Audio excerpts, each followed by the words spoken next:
Toastmaster, guests, members, I still choke up when I think about it, even all these years later. Hundreds of plaques, each one representing a young life snuffed out, building a railway that their countrymen and allies would have bombed out of existence in any case. Scores of names on a wall, memorialising the men who died as their ship sank without warning after that sneak attack on Pearl Harbor.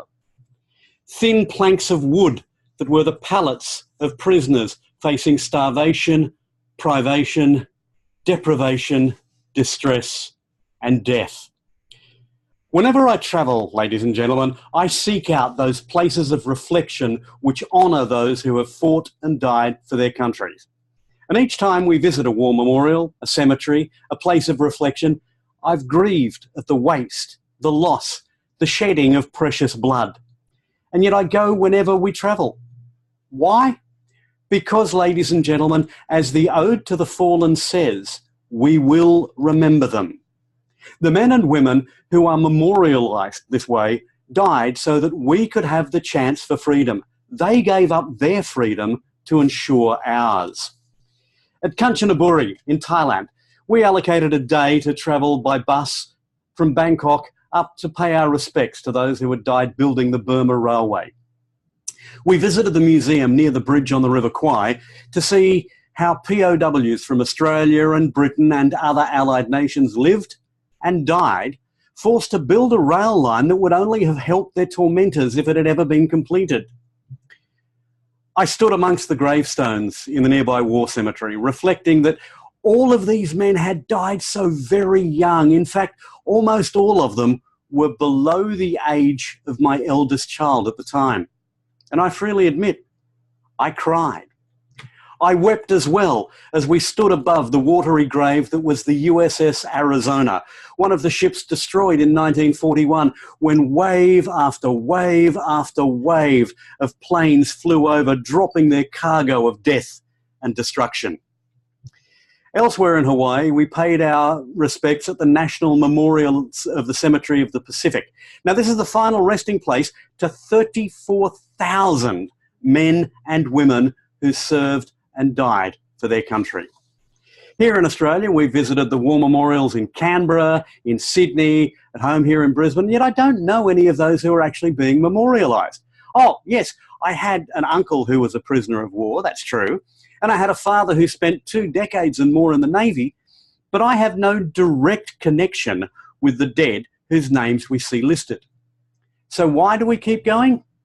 Well, a more important question is, how could we not? I have a life that is truly blessed.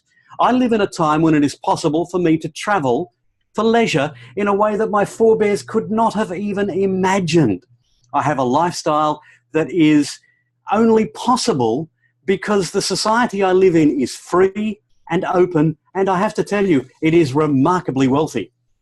But that lifestyle, that society, those benefits have all extracted a price.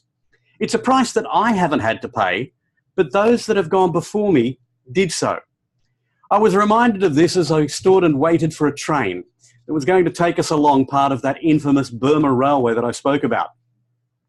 We're at a village called Wang Po, and I'd just been examining the railroad track, reflecting that each single sleeper along that length of line represented the life of an Allied POW or a Thai indentured slave or a Burmese peasant press-ganged into servitude.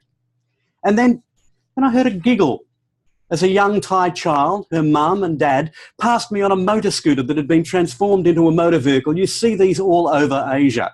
And it struck me then that those who had died fighting Japanese aggression had won in the end, but they won not only the war, they had won the peace as well, transforming the societies of those occupied countries and of Japan itself by their sacrifice. And that is something worth remembering, ladies and gentlemen. I hope beyond hope that we don't allow ourselves to once again fall prey to the old hatreds, that we actually learn from the lessons of history, because those magnificent men and women deserve to have their sacrifice mean something. Oh no, I'm not some sort of Pollyanna who thinks that armed conflict is always unavoidable. We can't just sit around singing Kumbaya and everything will be all right. It doesn't work that way, I know. I recognise sometimes the sharp edge of the sword is needed to sever the Gordian knot of international relations. But I implore you, ladies and gentlemen, don't let voices of hatred and of prejudice blind you to alternatives when terror raises its head. But that's an issue for another day, ladies and gentlemen. Today, it's Anzac Day, and a day to say thank you. I'd like to introduce you to Marge and Brian Cairns. Yes, they were my parents. They're both gone now, but they put their lives on hold and even on the line in the service of their nation. So to my mum and dad, and to everyone else who's put on a uniform and given their country a blank cheque of their lives, today is a day to say thank you. We will remember you, lest we forget. Madam Toastmaster.